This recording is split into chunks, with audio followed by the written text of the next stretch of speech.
esse medicamento está passando por etapas diferentes da farmacocinética. Aí, a gente tem que lembrar o seguinte.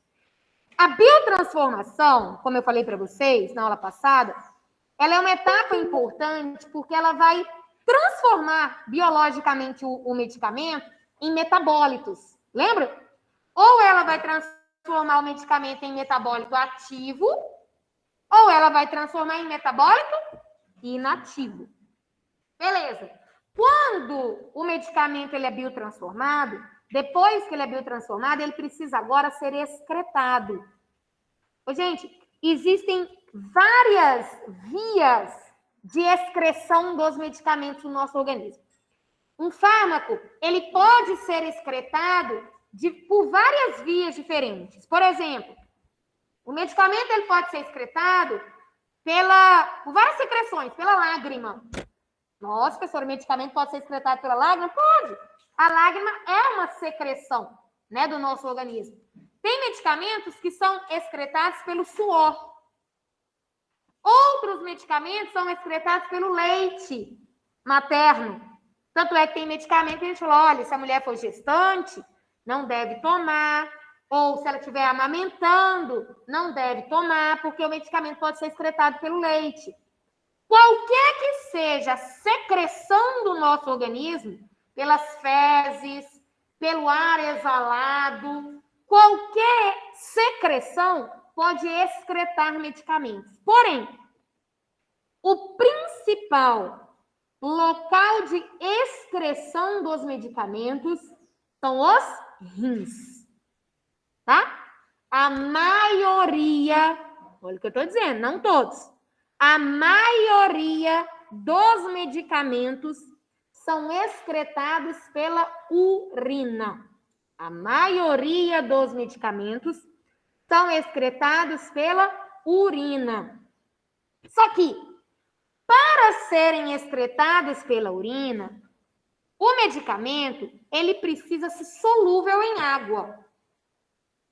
Para ser excretado pela urina, o medicamento ele precisa estar na sua forma hidrossolúvel. Tá? O que quer dizer isso? Quer dizer que se o medicamento for lipossolúvel, é muito importante que ele passe pelo processo de biotransformação para se transformar num medicamento hidro, ou para se transformar numa molécula hidro. Então, se o medicamento for lipossolúvel, é imprescindível que ele passe pelo processo de biotransformação para se transformar em um metabólito hidrossolúvel. Pergunta. Vamos ver se vocês estudaram no final de semana. Pergunta. Para o medicamento se transformar em hidrossolúvel, qual tipo de reação que tem que acontecer lá no fígado de biotransformação? Reação de conjugação com ácido glicurônico. Reação de fase 1 ou fase 2? Fase 2. Então, quando o medicamento ele passa pelas reações de fase 2, como os meninos em casa estão mostrando, a principal reação de fase 2 é a reação de conjugação com ácido glicurônico.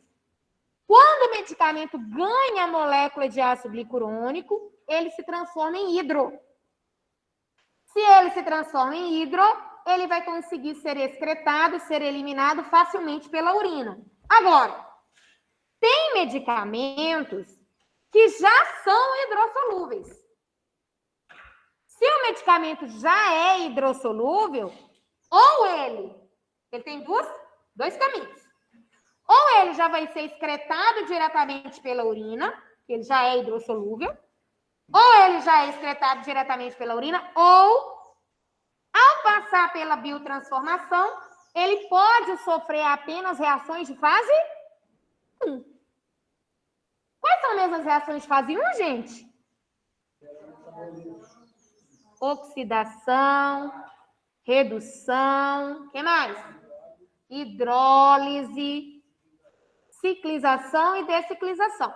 A reação de conjugação com ácido glicurônico é a reação de fase 2, né? A reação de conjugação com ácido glicurônico é uma reação de fase 2. Então, é realmente interessante. Se o medicamento ele for hidrossolúvel, pode acontecer com ele aquele esquema que eu expliquei para vocês, do medicamento ele ser excretado de maneira inalterada. Você leu lá? Esse medicamento ele é excretado pelos rins de maneira inalterada. Beleza, quer dizer, ele já está sendo excretado pela urina sem passar pelo processo de biotransformação, sem passar pelo processo de metabolização. Beleza, tranquilo. Já que o rim é o principal órgão excretor de medicamentos, vamos focar nele. Para eu explicar isso aqui que eu estou mostrando para vocês, eu vou usar essa figura. Então, se vocês puderem desenhar aí no caderno de vocês um esqueminha, tipo esse esqueminha aqui, ó, que eu acho que vai facilitar bastante. Esse aqui, ó. Vou pegar uma canetinha aqui para mostrar para vocês.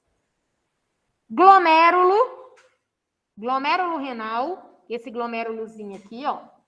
A luz tá boa para vocês aí? Eu normalmente apago essa luz aqui. Tá dando para vocês enxergarem direitinho? Se apagar fica melhor, não fica? Isso, valeu. Ó, o glomérulo renal, isso aqui é a cápsula de Bowman. Ó, cápsula de Bowman. Por quê? O sangue que chega aqui no glomérulo, ele vai ser filtrado, aí ele vai passar, ó, para o túbulo contorcido proximal, isso aqui tudo, ó. Túbulo contorcido proximal. Isso aqui, ó, alça de Henle, isso aqui tudo. Isso aqui é o túbulo contorcido distal. Aqui fala contornado, mas é contorcido que a gente usa.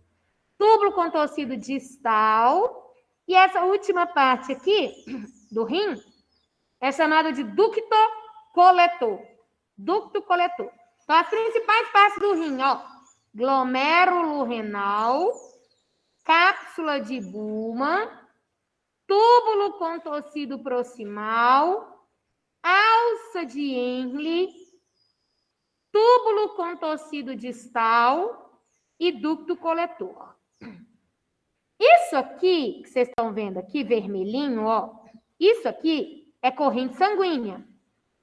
O sangue, gente, ele tá passando aqui na cápsula de Bowman, ó, vaso sanguíneo aqui, ó, na cápsula de Bowman, isso aqui tudo é vaso sanguíneo também. Vamos imaginar que a molécula do medicamento está circulando aqui na corrente sanguínea. E essa molécula ela está pronta para ser excretada. Ela está pronta para ser eliminada. Essa molécula, ela pode ser excretada pela urina. A urina vai ser eliminada aqui, ó. Quando o sangue é filtrado, as moléculas elas vão passar para os túbulos aqui, vão formar a urina, que vai ser eliminada. Essa molécula de medicamento que está na corrente sanguínea, ela precisa passar para esse túbulo renal aqui, ó, para ela ser excretada pela urina. Então, o medicamento, ele precisa atingir o túbulo renal. E como que ele atinge o túbulo renal? De duas formas diferentes. Existem dois mecanismos com o qual esse medicamento pode atingir o túbulo renal. Primeiro mecanismo.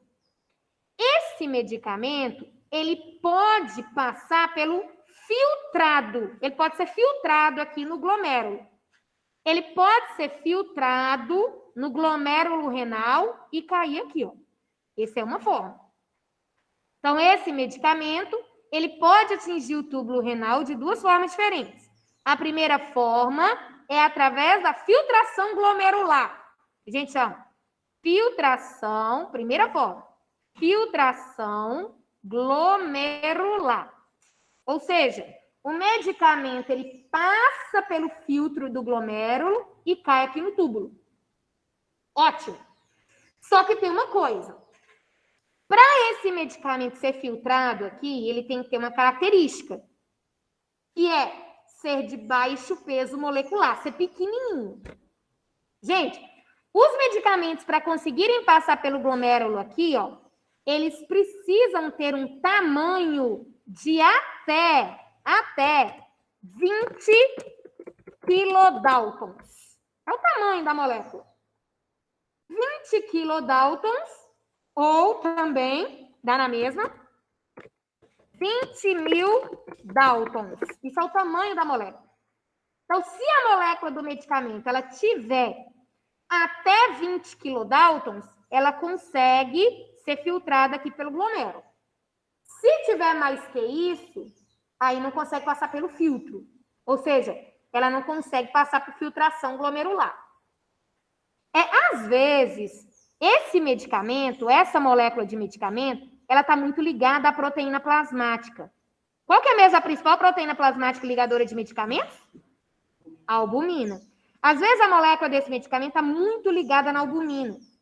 Como ela está muito ligada na albumina, e a albumina é uma macromolécula, é uma molécula grande, a albumina é uma proteína.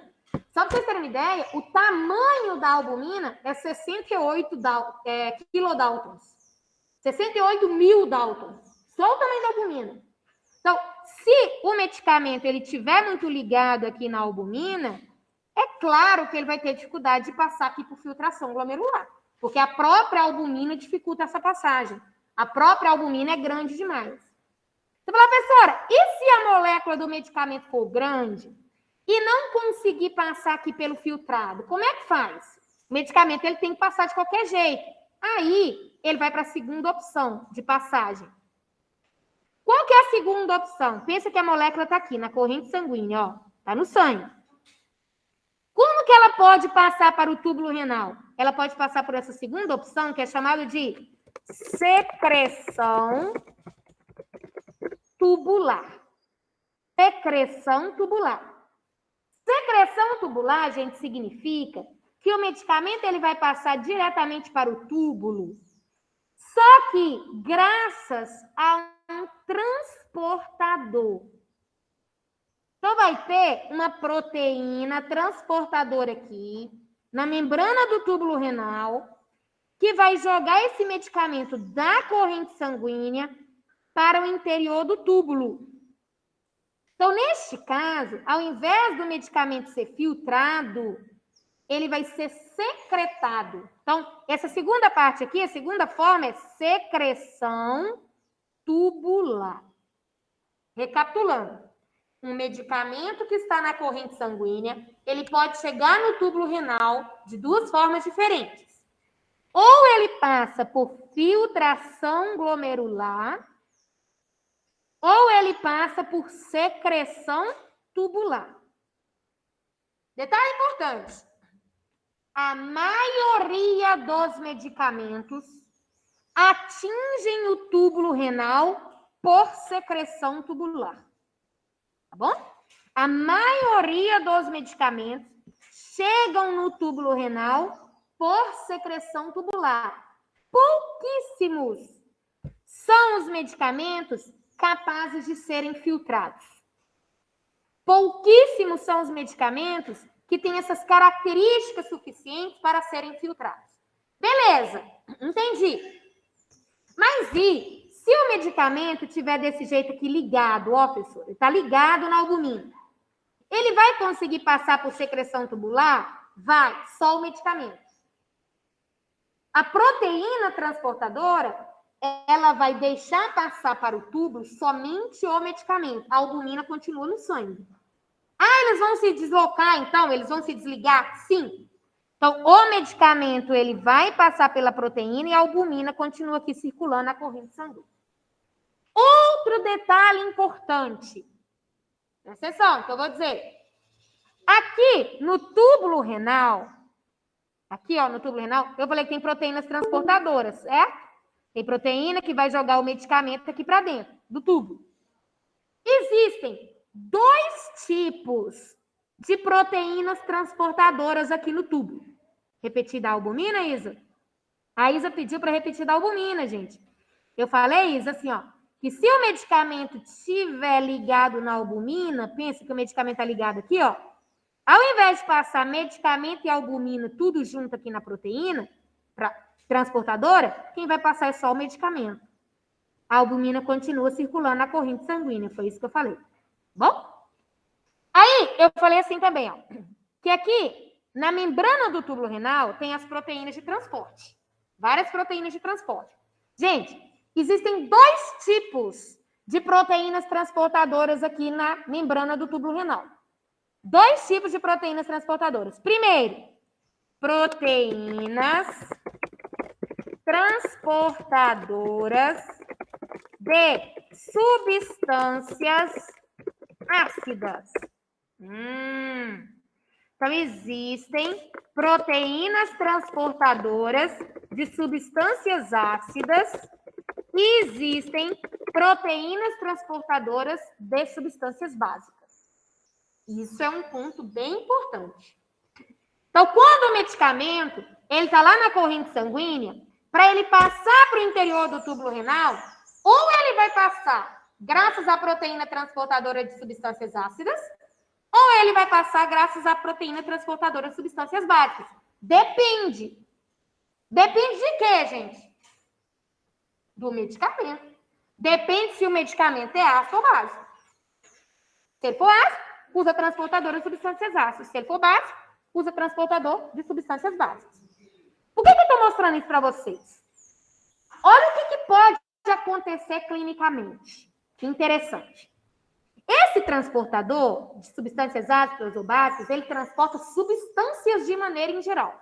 Não é só medicamento. Ele transporta substâncias de maneira em geral. Por exemplo, vamos imaginar, vou dar um caso clínico para vocês. Presta atenção. Vamos imaginar um paciente que ele é hipertenso e para o tratamento da sua hipertensão, ele utiliza um medicamento chamado de hidroclorotiazida. Hidroclorotiazida. Gente, hidroclorotiazida é um diurético, tá? Hidroclorotiazida precisa chegar no rim para exercer sua função.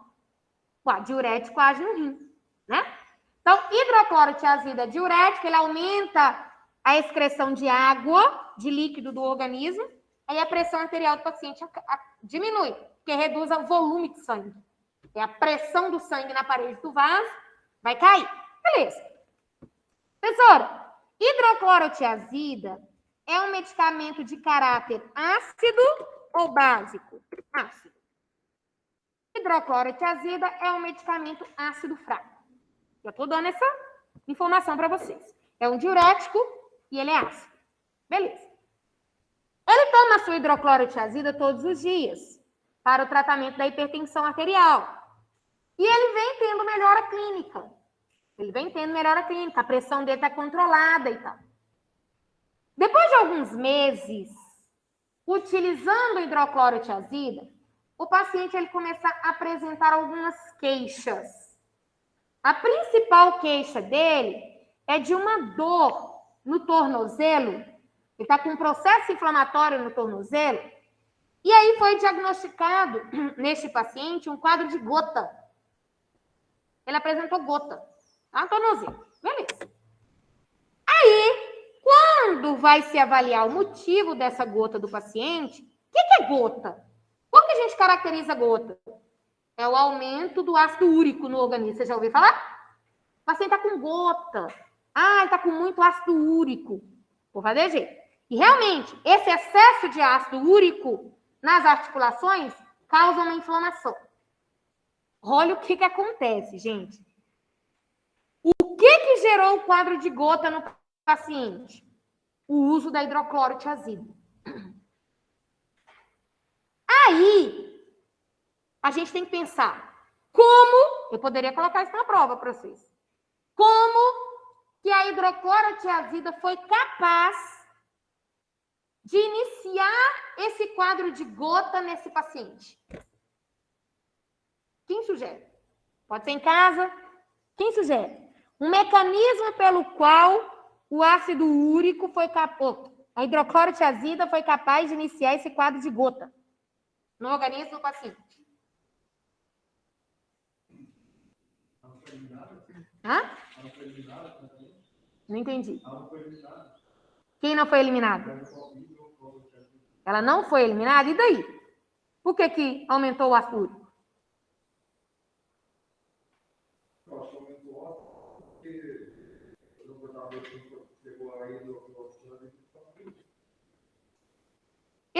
exatamente isso. Veja, ó, presta atenção, presta atenção. O ácido úrico é uma substância que a gente produz. Todo mundo tem ácido úrico. Você não pode ter acúmulo do ácido úrico. Só que aqui na sua corrente sanguínea, gente, ó, aqui na corrente sanguínea tem ácido úrico. Esse azulzinho que eu estou colocando para vocês aqui. Tem ácido úrico. O ácido úrico é uma substância ácida ou básica? Né? Ácida. Então, para o ácido úrico ser excretado, ele não vai precisar de transportador de substâncias ácidas? Para o ácido úrico ser excretado, ele vai precisar de um transportador de fármacos ácidos. Não, não tem nada a ver com reabsorção, não. Presta atenção. Ó, substância ácida, ácido úrico. Isso. Aí, você está com hidrocloro aqui, ó. Hidroclorotiazida, eu acabei de falar que é uma substância ácida também. Então, eu tenho dois ácidos que vão competir, é exatamente isso que o Kelson colocou, que vão competir pelo mesmo transportador de substâncias ácidas. Aí, o que vai acontecer? Ou o ácido úrico ou o hidrocloro vai ganhar competição. É competição. Quem ganha? Quem que vocês acham que ganha? Quem que vocês acham que vai ser secretado aqui? Hidrocloro. Hidrocloro vai sair do sangue e passar para o túbulo. Beleza, tranquilo. Quem vai continuar na corrente sanguínea? Ácido úrico. Só que ao invés de ser excretado, ele vai ficar no sangue, ele vai se acumulando no sangue, ele vai aumentando o sangue. Esse excesso de ácido úrico é que vai culminar no quadro de gota. Competição. Competição pela proteína transportadora de substâncias ácidas. Essa competição, gente, ela pode acontecer entre um medicamento e uma substância endógena, que a gente produz, como ácido úrico, a gente produz, ou pode acontecer também entre dois medicamentos. Professor, mas por que ocorre essa competição? É por falta da proteína? Não, não é por falta da proteína. É porque, quando você toma um medicamento, você está tomando várias moléculas. Ali você tem várias moléculas. Então, é muito medicamento e muito ácido para pouca proteína. Entende? Você não vai ter proteína suficiente para todo mundo. Aí começa a competir entre eles. É que nem o AINE com a varfarina, só que, Gui, é uma competição também. Só que aquela questão do AINE com a varfarina, ela na distribuição, é uma competição por proteínas plasmáticas. Tudo bem? É importante essa pergunta que ele fez. Ok, um AINE e uma varfarina compete com proteína, mas não é proteína transportadora do túbulo. É uma proteína plasmática, é a albumina, que fica circulando lá no sangue. Aí aumenta a fração livre, não é, gente? Recapitulando aí, vocês vão fazer prova. Aumenta a fração livre. Se aumenta a fração livre, aumenta o efeito farmacológico. Muito bem, é isso. Só que é com proteína plasmática. Aqui não, a competição é por uma proteína que está no túbulo. Que está no túbulo renal. É para captar o medicamento que está no sangue e jogar para o rim. Para ele ser excretado. Aí, como eu falei para vocês, essa competição pode acontecer entre um medicamento e uma substância endógena, ou seja, fisiológica, que eu acabei de explicar, ou pode acontecer entre dois medicamentos. Às vezes, o paciente ele toma dois medicamentos de caráter básico, que é excretado pelo rim por secreção tubular. Uai, os dois podem começar a competir entre si, e um vai ser excretado e o outro continua no sangue. O que continua no sangue, eu aumento a concentração plasmática, eu vou potencializar o seu efeito, porém tem risco de toxicidade. Porque se você começa a acumular demais o medicamento no organismo, no sangue, aumenta a concentração plasmática, aumenta o risco de toxicidade. Quando é fisiológico e diminui a dose do medicamento, aí nesse caso, a Carla perguntou, e daí, professora? O que faz? Se for fisiológico, diminui a dose do medicamento. Se você diminuir a dose, Carla, o paciente ele vai descontrolar a PA. Aí, depende da situação, você pode tratar, o médico vai tratar o quadro inflamatório do paciente, da gota, e forçar a excreção do ácido úrico. Existem tratamentos para gota onde você força a excreção ou diminui síntese de ácido úrico. Ou então você tem que trocar totalmente o medicamento antihipertensivo. Aí, ao invés de usar hidroclorotiazida, você usa outro fármaco que não dependa desse transportador.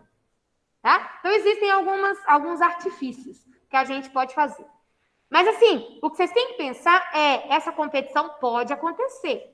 Não só entre medicamento e substância endógena, mas entre medicamento e medicamento também. Professor, Oi. por curiosidade, tem antihipertensivo de caráter básico? Tem. Gente, tem mais assim, tem centenas de medicamentos antihipertensivos. Alguns são ácidos, outros são básicos. Tem uns que são excretados por filtração glomerular, aí já não vai interferir nesse processo. Tem outros que são excretados pelas fezes. Então, nem todos os medicamentos são excretados por esse mecanismo. Então, a gente tem muitas alternativas. Oi, Isa, pode falar. Qual a dúvida? Esses medicamentos competem com o quê? O medicamento, ele pode competir com outro medicamento ou com uma substância endógena pela proteína transportadora do túbulo renal. Eles vão competir medicamento com medicamento ou medicamento com substância endógena pela passagem na proteína transportadora. A hidroclorotiazida com ácido úrico. Vou escrever aqui para vocês. Ácido úrico. Aí o ácido úrico perde a competição, continua no sangue, aumenta o ácido úrico, aumento do ácido úrico, o paciente apresenta gota. Então, nesse caso, aqui tem a proteína que vai ser... Não, gente, absorvida não. Nós já estamos lá na fase de excreção. O que é absorção? Ajuda. O que significa eu falar que o medicamento é absorvido?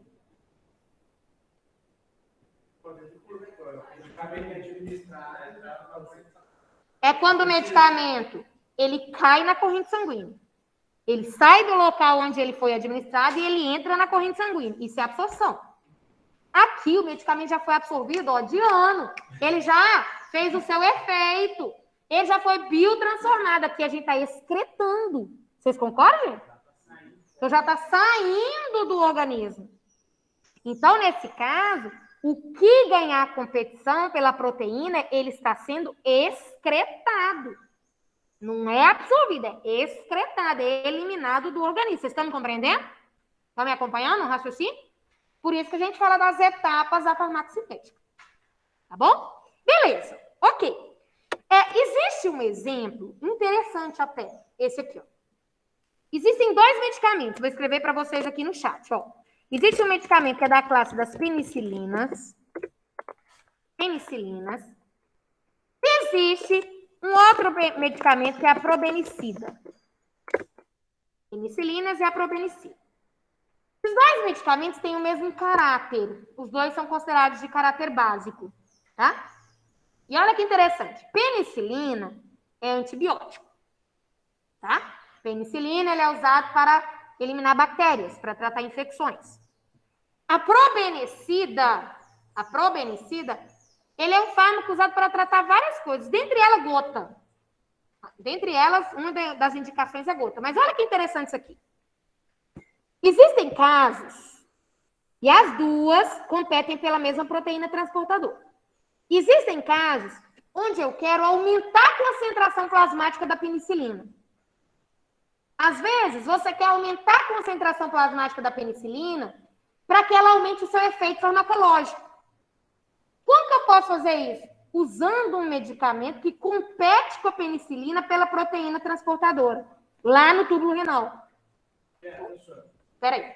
Como? Se a probenicida compete com a penicilina pelo transportador, o que acontece aqui?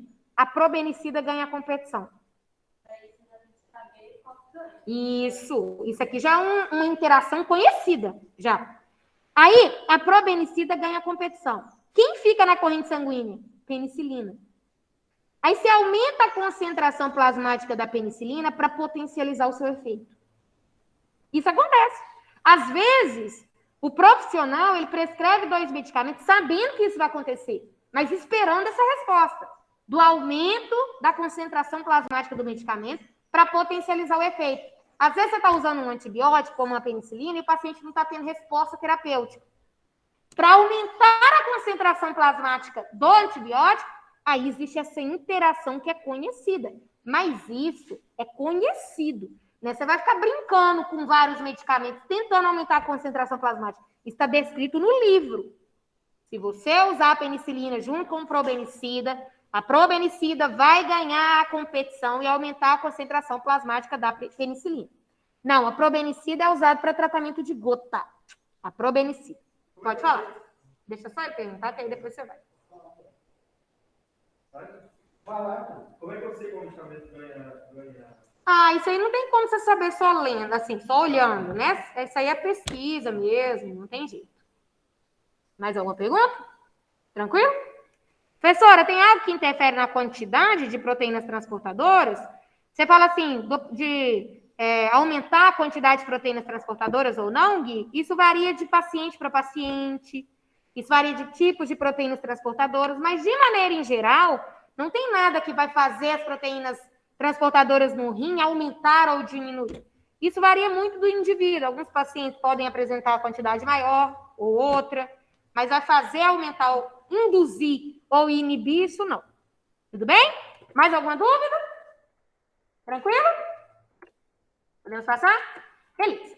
Então, vou voltar aqui só para explicar o negócio. Vamos imaginar que, independente da situação, seja por filtração glomerular ou seja por secreção tubular, vamos imaginar que o medicamento já está aqui no túbulo. Como que ele caiu? Não interessa, por filtração ou por secreção, qualquer um. O medicamento já está no túbulo renal, ele está aqui agora, Quando o medicamento atinge o túbulo renal, gente, ele tem alguns destinos. O medicamento tem alguns destinos. Os principais, ou ele vai ser excretado pela urina, porque ele já está aqui no túbulo.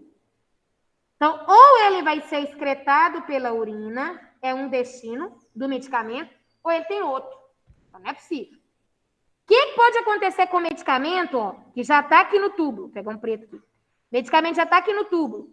Se ele não for excretado pela urina, professora, o que pode acontecer com ele? Pode acontecer isso aqui, exatamente isso aqui, Ele voltar para o sangue. Mas você está brincando que o medicamento que está aqui no túbulo pode voltar para a corrente sanguínea? Pode. O nome desse processo, gente, é reabsorção tubular. Um medicamento que está no túbulo renal, ele pode sim voltar para a corrente sanguínea.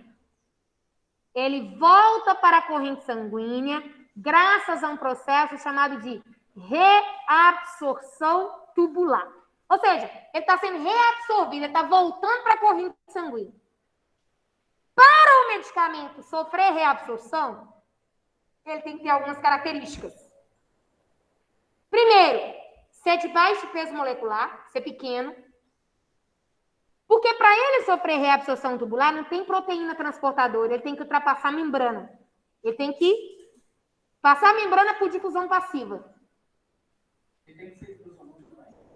Não necessariamente. Ele até tem que ter uma lipo, porque ele tem que ultrapassar a membrana que é feita de lipídio. Mas ele não vai ser...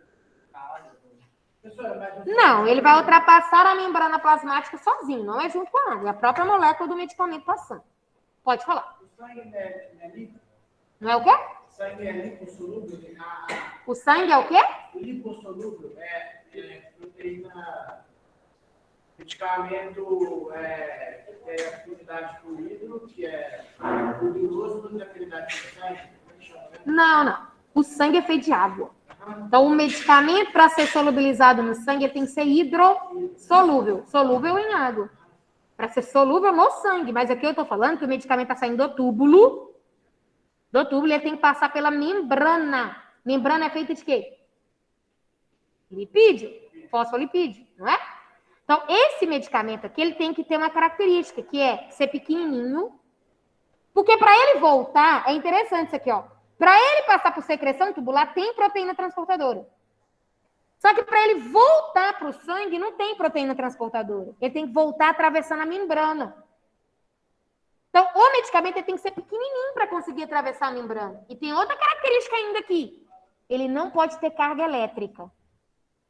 Se o medicamento estiver carregado, se o medicamento estiver ionizado, grava essa palavra. Se o medicamento estiver ionizado, vocês acham que ele vai conseguir voltar para o sangue? Sim ou não? Não, por quê? Porque ele tem que ultrapassar a membrana. E com carga elétrica, o medicamento consegue ultrapassar a membrana? Não. Então, ele tem que ter baixo peso molecular, ser pequenininho, e ele não pode estar carregado. Ele não pode estar ionizado. Duas características importantes para ele passar por reabsorção tubular. Olha por que isso é importante. Eu primeiro falo a teoria para depois mostrar um exemplo para vocês. Vocês vão ver o quanto que isso aqui é importante. Olha a situação. Vamos imaginar que o paciente, você prescreveu para um paciente um medicamento e esse medicamento tem caráter ácido. O caso clínico. Você prescreveu para o paciente um medicamento de caráter ácido. O paciente ele começou a tomar o medicamento tranquilo em casa. Beleza. Só que o indivíduo, ele tentou suicídio com o medicamento que você prescreveu. Ah, professor, isso pode? Pode, o povo toma medicamento para suicidar. Ele tentou suicídio com um medicamento de caráter ácido. Aí, algumas informações. O medicamento é de caráter ácido. O medicamento tem baixa ligação a proteínas plasmáticas, ou seja, o medicamento tem alto volume de distribuição. Importantes informações. Medicamento ácido, com alto volume de distribuição, e não existe antagonista para esse medicamento. E ele suicidou. Suicidou não, tentou suicídio, ele tomou o medicamento. Só que o medicamento já não está mais no trato gastrointestinal, porque ele já está tendo sintoma. Ele já foi absorvido, ou seja, ele já caiu no sangue. Então, é um medicamento ácido que já foi absorvido, com alto volume de distribuição e sem antagonista. Eu pergunto para vocês, com base no que vocês já estudaram até hoje, como vocês acham que a gente poderia tratar essa intoxicação? Com antagonista? Não tem jeito que não existe. Fazendo lavagem gástrica? Não tem jeito que já foi absorvido. Vocês fariam hemodiálise?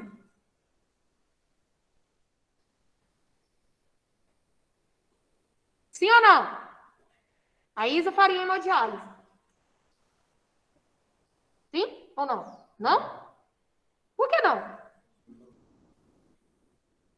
Porque o volume de distribuição dele é alto. Porque o volume de distribuição dele é alto. Se o volume de distribuição dele é alto, o que significa isso? Que ele passa rápido para o tecido, que ele é distribuído rapidamente. É ou não é? Se ele passa rápido para o tecido, adianta você filtrar o sangue? Então, você faria hemodiálise?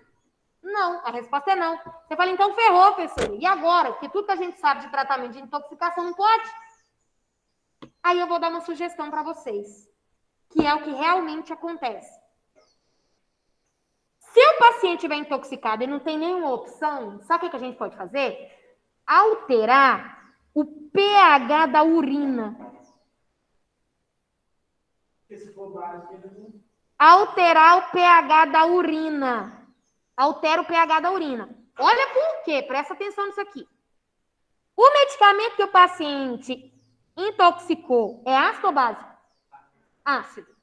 Então, essa molécula aqui, ó, do medicamento é ácido. É ácido.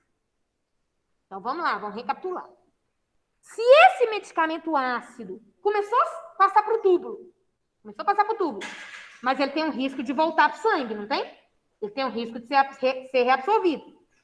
Se esse medicamento ácido, se ele cair numa urina ácida, ajuda aí, medicamento ácido, se tiver um pH ácido, ele fica ionizado ou não ionizado? Não ionizado, não é? Medicamento ácido, quando está num ambiente ácido, ele fica sem carga. Ou seja, ele fica não ionizado. Não ionizado, isso mesmo. Se o medicamento ficar não ionizado aqui, ele vai ser reabsorvido ou não? Vai. Vai, não é? Então, se o medicamento ácido tiver numa urina ácida, ele vai voltar para o sangue. Só que a pessoa, gente, já está intoxicada. Ela já está bombando o medicamento no sangue. Eu não posso deixar ele voltar. Para o indivíduo que está intoxicado, ao invés do medicamento voltar para o sangue, eu tenho que forçar o quê? A excreção pela urina. Então, eu pergunto, se o medicamento é ácido, o paciente está intoxicado, o que você faria com a urina para tentar forçar a excreção desse medicamento pela urina? Tornaria a urina básica. Porque medicamento ácido numa urina básica vai ficar como? Ionizado. Medicamento ionizado não sofre reabsorção. Se não sofre reabsorção, esse medicamento que está carregado, ele vai ser eliminado pela urina. Professor, então tá. Aí você vai perguntar assim, mas o que eu faria? O que a gente pode fazer? Como a gente pode tornar uma urina básica? Fácil. Torna a urina básica, oferecendo para o paciente, por via endovenosa, bicarbonato de sódio. Quando você oferece bicarbonato de sódio para o paciente, o bicarbonato, quando chega na urina, ele torna a urina básica. Por quê? Bicarbonato é básico. Beleza, então, gravando. Se o paciente tiver intoxicação com fármaco de caráter ácido, eu tenho que tornar a urina básica para forçar a sua excreção. Eu torno a urina básica utilizando bicarbonato de sódio. Certo. E o contrário também é válido. Se o meu paciente estiver intoxicado com fármaco de caráter básico, eu vou acidificar a urina. Concorda, gente? Eu vou acidificar a urina. Professora, como eu posso acidificar a urina? Oferecendo para o paciente substâncias ácidas, como, por exemplo, ácido ascórbico, vitamina C. A vitamina C é o ácido ascórbico. Quando você oferece vitamina C para o paciente, a vitamina C chega na urina e acidifica a urina. Beleza. Força a excreção de fármacos básicos. Aí, a gente tem que pensar o seguinte. Forçar a excreção de um medicamento é uma alternativa? Sim. Só que o meu paciente também tem que estar com uma função renal boa. Você não pode exigir do rim dele forçar a excreção de alguma coisa se o rim dele não está funcionante. Então, às vezes, você pega um paciente que está com rim ruim, não funcionante, aí a gente tem que, ao invés de forçar a excreção, fazer hemodiálise mesmo assim.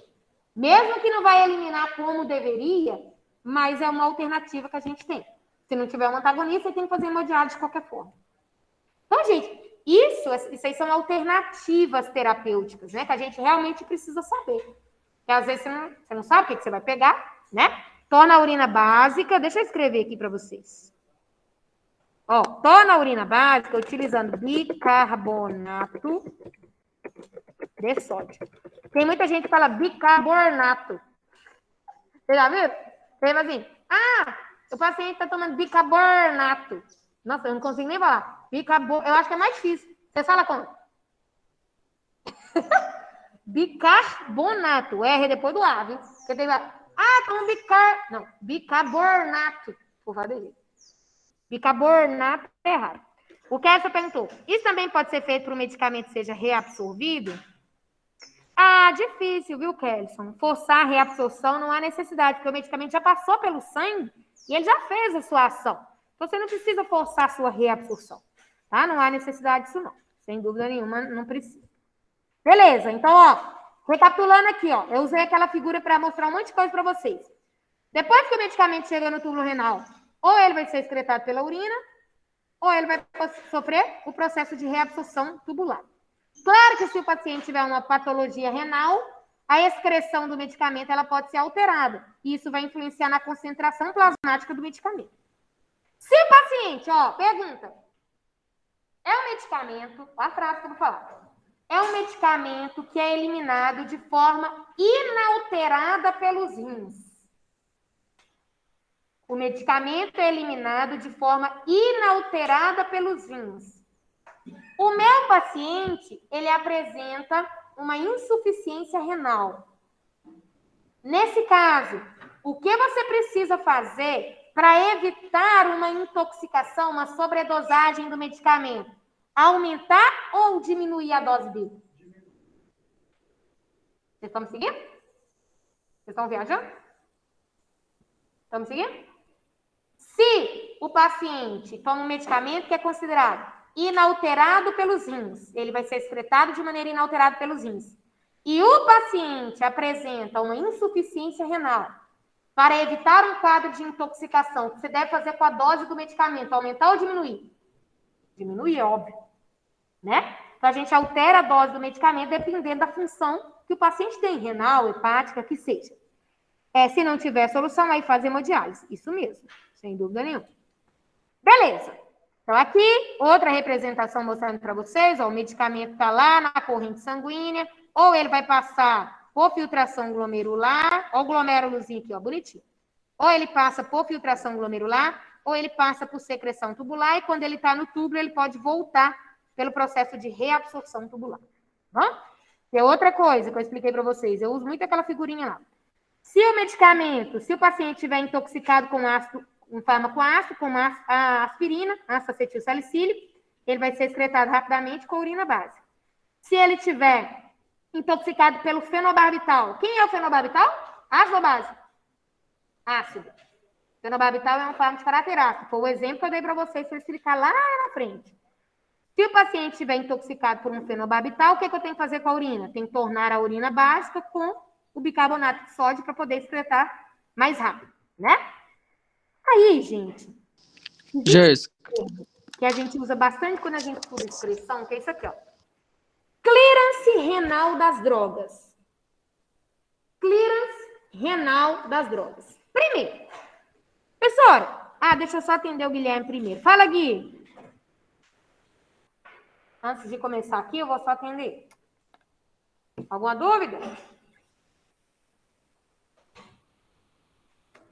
Pode escrevendo aí.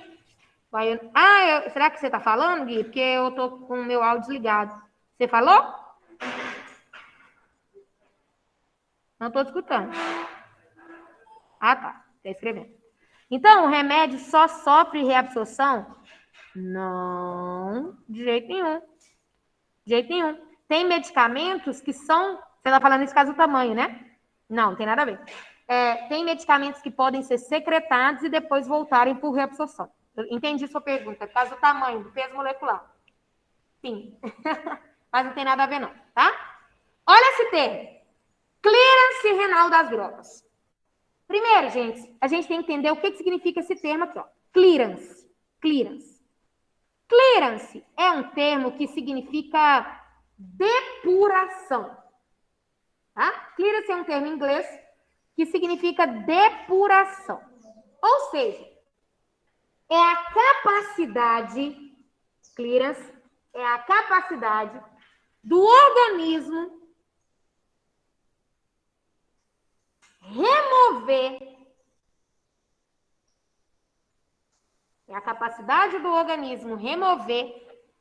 uma determinada substância do sangue. Clearance é a capacidade do organismo remover uma determinada substância do sangue dentro de um limite de tempo. Dentro de um limite de tempo.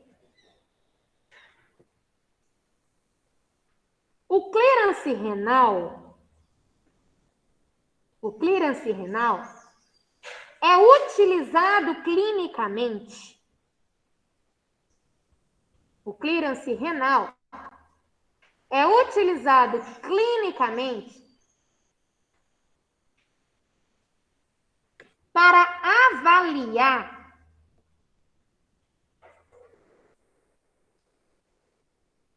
a função dos rins. É usado clinicamente para avaliar a função dos rins de um paciente.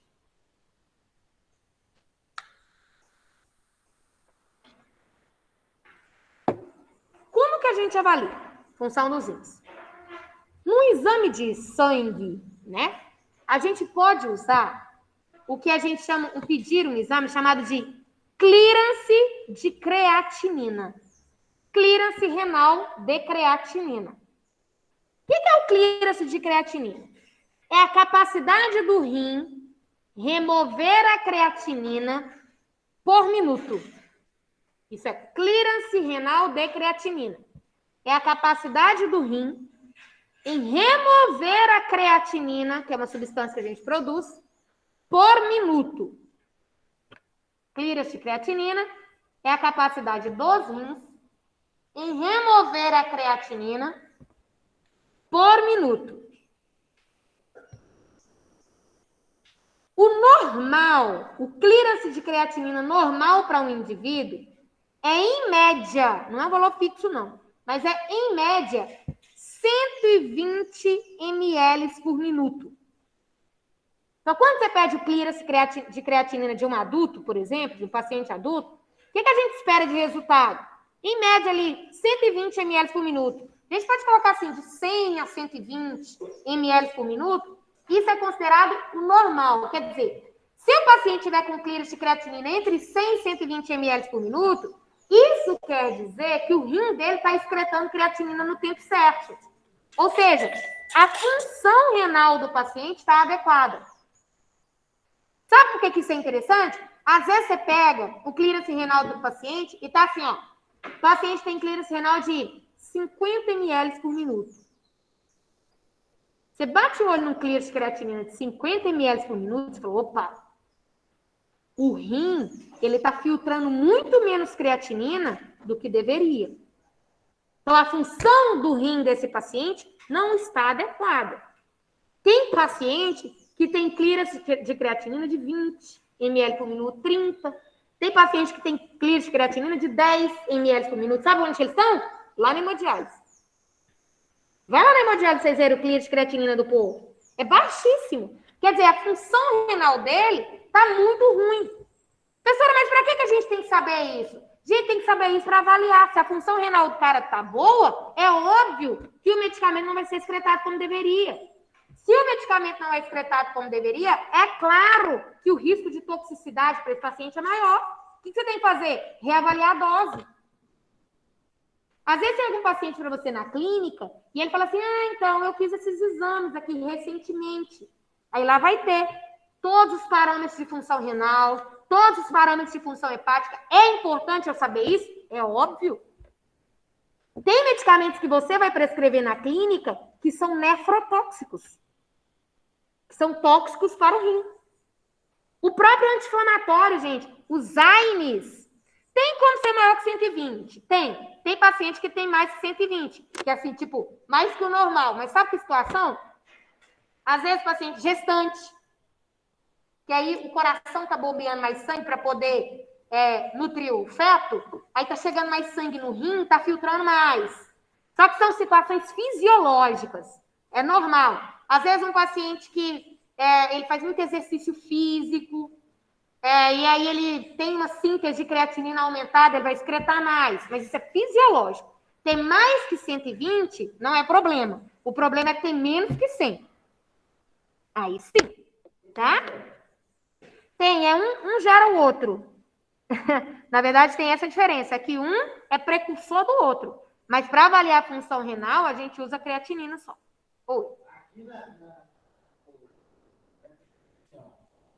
Se der 300 ml por minuto, o paciente está com a capacidade renal diminuída.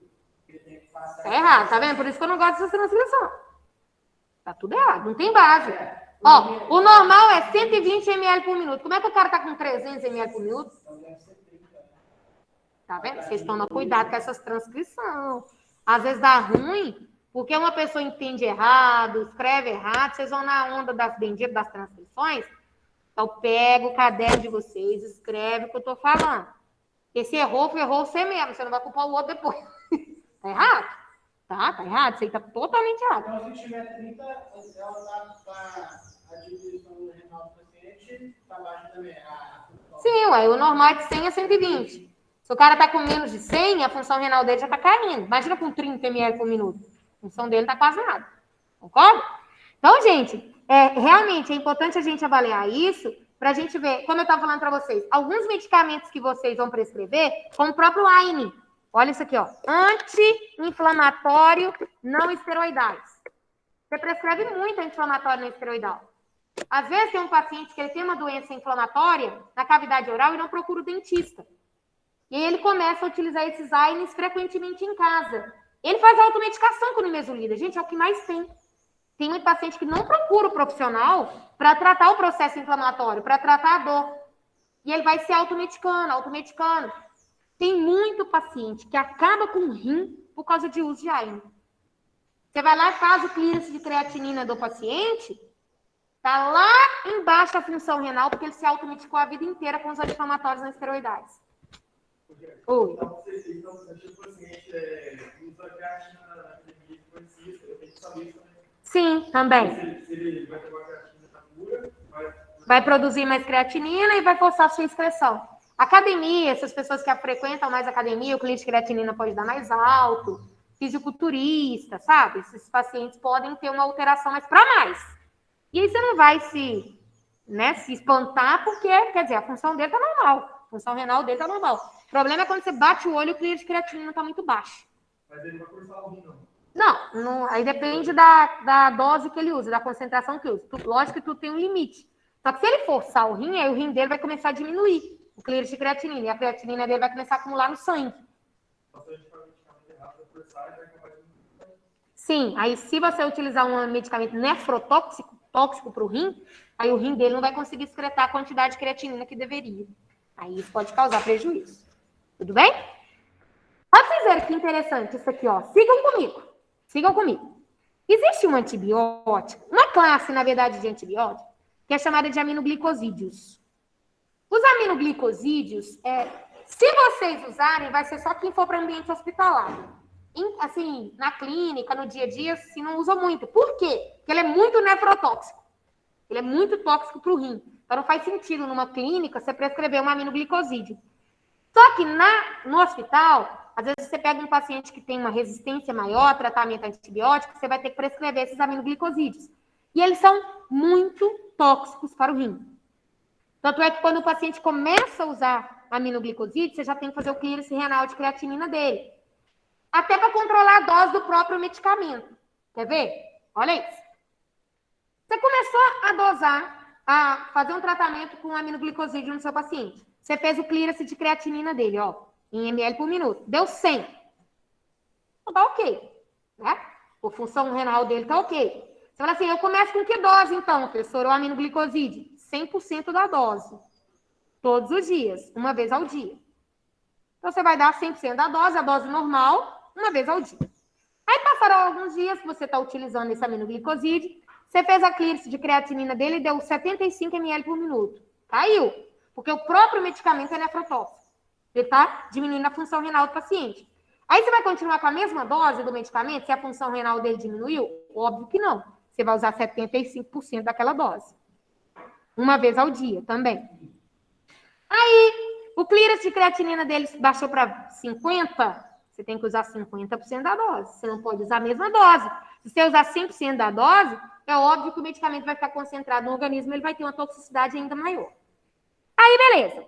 Se caiu lá, ó, para 20 ml por minuto, o rim dele não tá bom, não.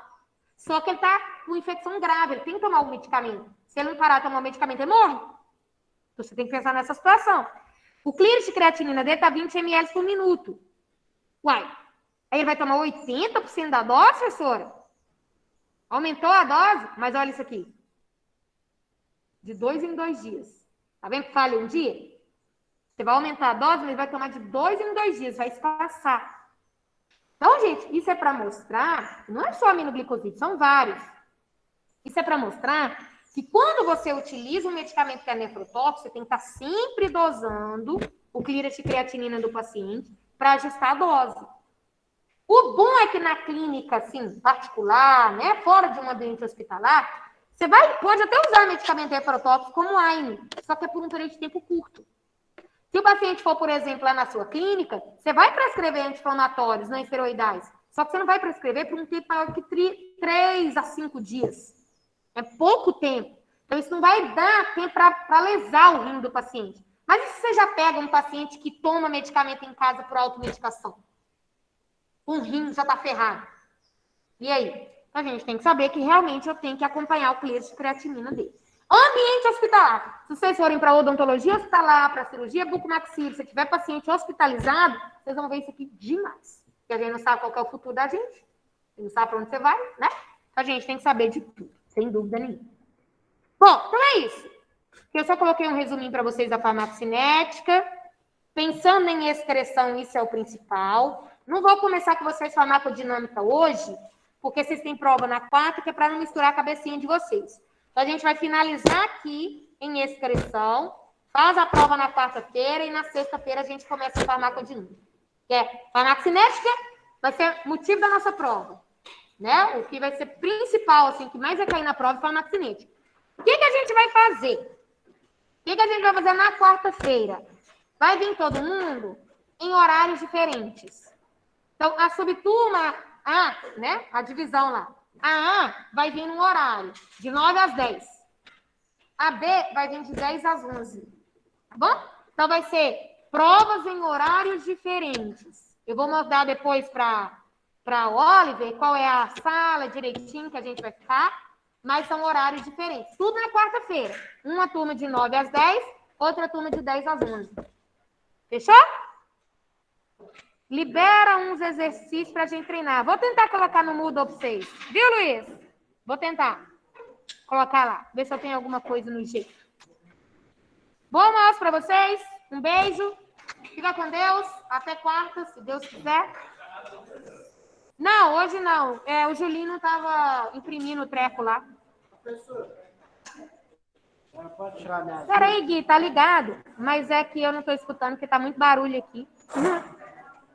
Claro. Se você quiser colocar no chat, Gui. Tá me ouvindo, Jéssica, não? Tá ouvindo? Eu tô ouvindo. Só que Aqui... deixa só o pessoal terminar, sair. Tá bom. Porque tá muito barulho. Daqui Tá. a pouco eu te chamo aqui. Peraí. Beleza. Aí eu não te escuto direito.